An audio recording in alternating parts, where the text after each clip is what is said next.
Bonjour chers élèves, bienvenue aujourd'hui une fois de plus dans notre chaîne Afrique et Pollution. Alors, qu'est-ce qu'on va faire aujourd'hui? On va essayer tout simplement au travers d'un exercice d'application d'approfondir, n'est-ce pas, cette notion conduisant au calcul de l'énergie cinétique. Alors, afin que les choses soient faciles dans votre esprit, on va considérer le cas d'un mobile qui, au cours de son mouvement, effectue à la fois un mouvement de translation et un mouvement de rotation.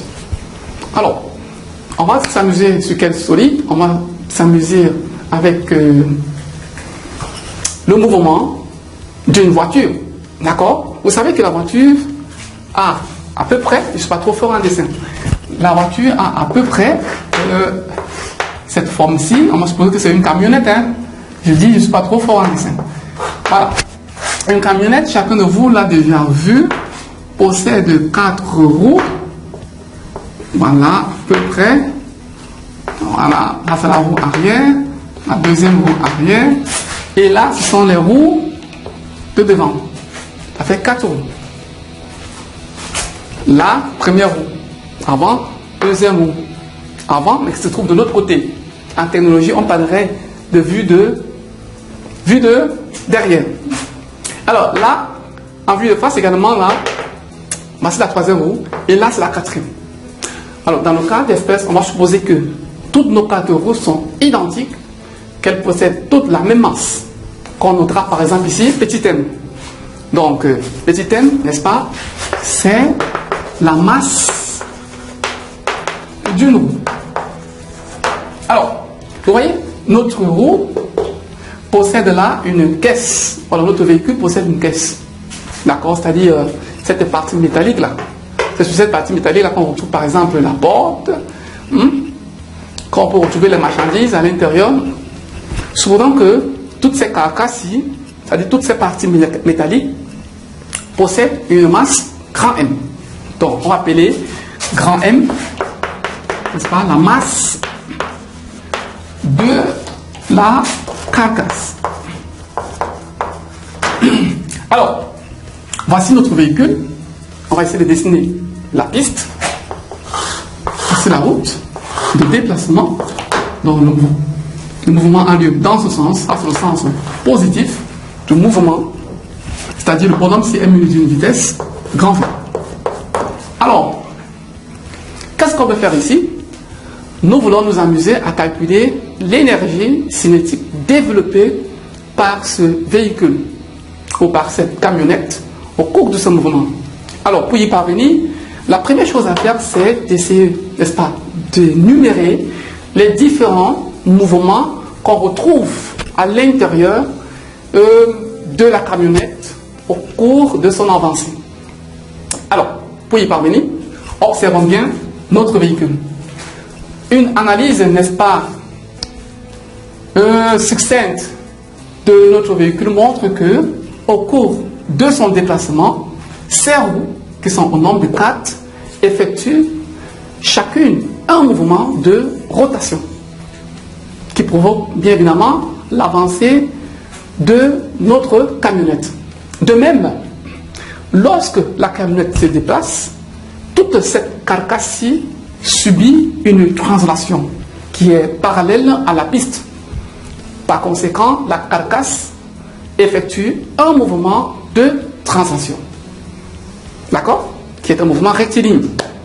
C'est pour cela que l'énergie cinétique de notre camionnette sera l'énergie cinétique de rotation développée par nos 4 roues, à laquelle on va sommer l'énergie cinétique de translation développée, n'est-ce pas, par la carcasse au cours du déplacement de la camionnette.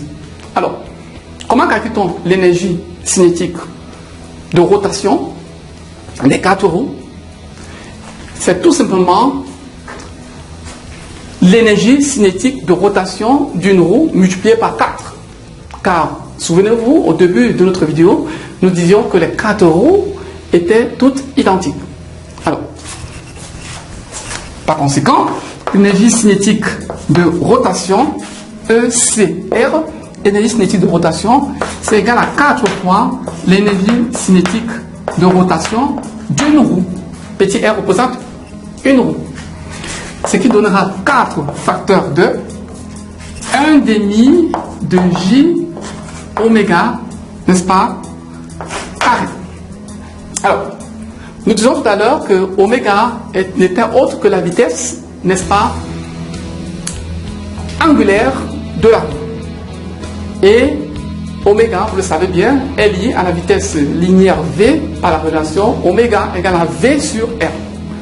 En remplaçant donc oméga par sa nouvelle expression, l'énergie cinétique de rotation devient, nous disions, oméga égale à quoi? Bon, oméga, c'est V sur R. Ce qui fait que l'énergie cinétique de rotation, devient 4, parce qu'il y a 4 roues, facteur de 1 demi de J V carré sur R carré. Voilà. 4 fois 2, vous êtes d'accord avec moi que cela donne 2 J V carré sur R carré. Voilà l'énergie cinétique de rotation. D'une part. Maintenant, nous avons également l'énergie cinétique de translation. C'est cette énergie qui est développée par la carcasse, n'est-ce pas, de notre camionnette. Parce que sa masse est grand M et que sa vitesse est grand V, l'énergie cinétique de translation aura pour expression ECT égale à 1 demi de grand M V carré. Voilà, énergie cinétique de translation, c'est 1 demi de M V carré. Finalement, l'énergie cinétique développée par la camionnette au cours de son mouvement n'est autre que EC égale à ECR plus ECT. Ce qui nous permet d'écrire EC égale à 2JV carré sur R carré plus 1 demi de grand M V carré. Voilà l'énergie cinétique totale développée par notre camionnette au cours de son mouvement. Alors, chers élèves, je sais que vous voulez forcément vous demander comment faire pour calculer J. Donc, son expression figure dans l'énergie cinétique. Alors, sachez que le calcul de J va dépendre, n'est-ce pas, de la nature de votre roue. En effet, si la roue, n'est-ce pas, est constituée d'une jante, n'est-ce pas, pleine, c'est-à-dire homogène dans sa construction, J, ou alors la roue sera comparable à une poulie ou tout simplement à un cylindre plein. Par conséquent, J sera 1 demi de MR carré, où R est le rayon, n'est-ce pas, de notre jante. Mais cependant, si, n'est-ce pas, notre roue est constituée, n'est-ce pas, d'une jante, disons, qui majoritairement dans sa constitution est creuse, parce que ça existe des jantes de cette nature, vous n'avez qu'à considérer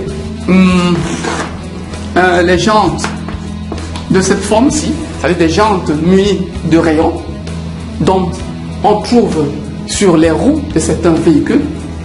À ce moment-là, on va considérer la roue comme étant égale à un cylindre creux. Par conséquent, J sera égal à MR carré. Une fois que vous aurez calculé J, vous n'aurez qu'à apporter J, ou alors la valeur de J dans l'expression de l'énergie cinétique. Donc vous pourriez facilement calculer par la suite. Voilà, chers élèves, nous sommes parvenus à la fin de cette vidéo, dont le but était principalement de vous montrer comment l'on peut calculer l'énergie cinétique d'un mobile effectuant à la fois un mouvement de translation et un mouvement de rotation, ou circulaire tout simplement. Sur ce, nous vous souhaitons au revoir.